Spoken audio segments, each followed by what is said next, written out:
Balik ka mga kapuso sa GMA Regional TV Live karong buntaga.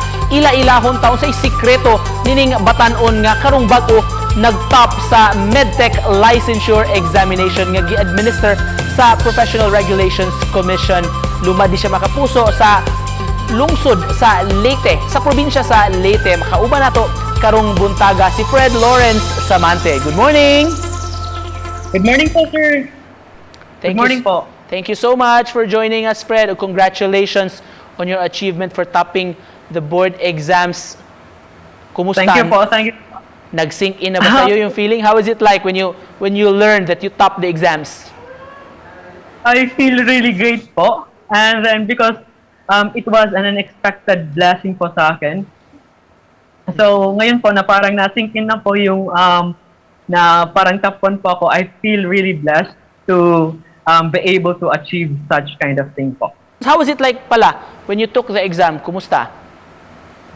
The exam po is actually very, very hard.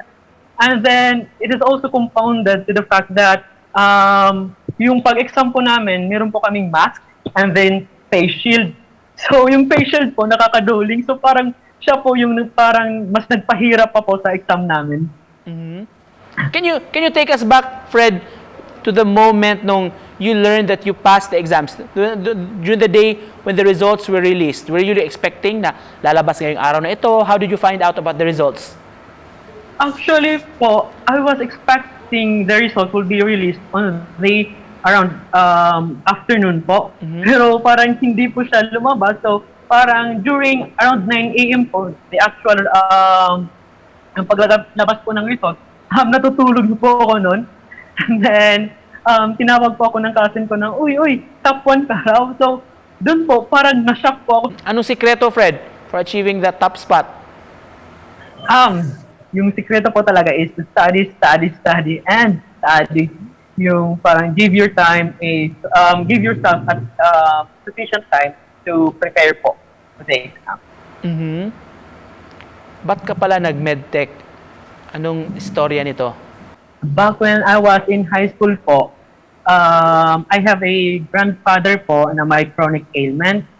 So, ako po kasi yung nag-aalaga sa kanya. And then, dun po sa time na yun, nafe-feel ko po yung pain na dinaranas niya po. So, I said to myself po na I really want to alleviate his condition. So, and one way to do that is to become a doctor.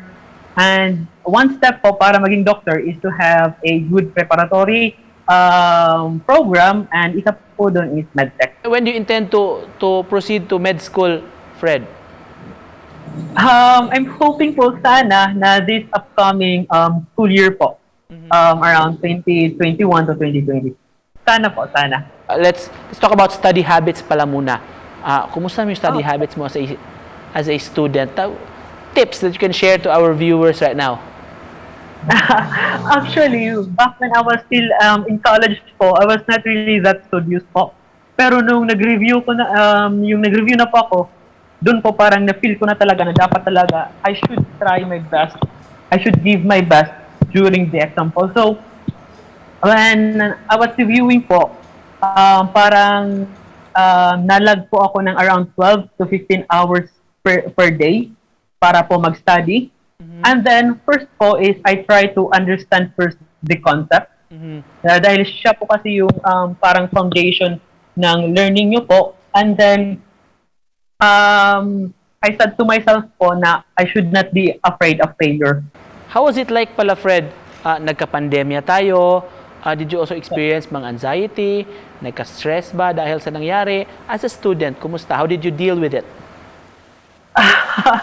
Yung pandemic po talaga parang hindi ko ma-express dahil lalo na po yung pandemic kasi yung main reason kung bakit maraming cancellations. Ilang ulit na po kasing na-cancel yung exam namin. Mm-hmm. So, it is really heartbreaking po na nalalaman nyo na cancel po yung exam, nag-prepare po kayo, ginawa nyo lahat, and then ika-cancel lang. So, parang ganun po. Parang na-trauma ako doon na during my review, I wasn't really able to focus dahil naiisip ko na baka i-cancel yung exam. Speaking of pandemic, Fred, soon you'll become a frontliner. How are you feeling? I mean, excited or parang natitense and nervous? Actually po, I felt really motivated today because nakikita po kasi natin na yung mga frontliners po, para po silang heroes natin. Pinipilit nila po na maka-work, makapagbigay serbisyo sa mga kapwa po natin. Alright, to close this, Fred, mensahe mo coming from you, anong gusto mong ibigay na message sa ating mga viewers na nanonood right now, lalo yung mga kabataan?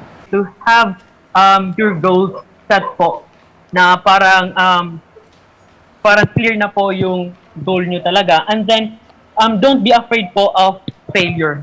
Yun po talaga yung masasabi ko. Alright, with that, we'd like to thank you. Congratulations sa imong achievement sa licensure examination. Mga kapuso, nag-top 1 sa MedTech exam si Fred Lawrence Samante. Thank you, Fred! Thank you.